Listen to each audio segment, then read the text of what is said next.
દાહોદ એક સમયે વિકાસથી દૂર રહેલો આદિવાસી વિસ્તાર આજે વડાપ્રધાન શ્રી નરેન્દ્રભાઈ મોદીના માર્ગદર્શન અને મુખ્યમંત્રી ભૂપેન્દ્રભાઈ પટેલના નેતૃત્વમાં વિકાસના પથ પર આગળ વધી રહ્યો છે.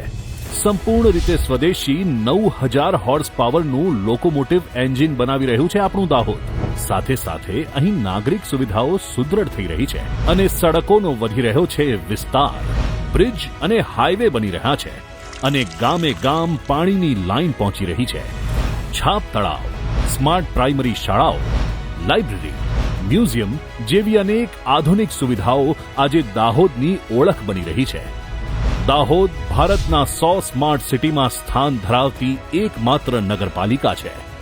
અહીંના લોકોના જીવનમાં સકારાત્મક બદલાવ આવે, દાહોદ એન્સિલરીઝ અને એન્જિનિયરિંગ હબ તરીકે આકાર પામે અને ભારતના વિકાસમાં સક્રિય ભાગીદાર બને એ માટેની અનેકવિધ પહેલો હાથ ધરાશે.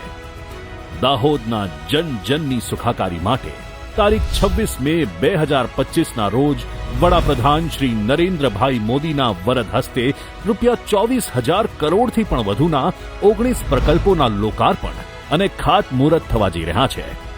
આવો આપણે સૌ વિકાસ યાત્રાનો ભાગ બનીએ. વિકસિત ભારત માટે વિકસિત ગુજરાત બનાવીએ.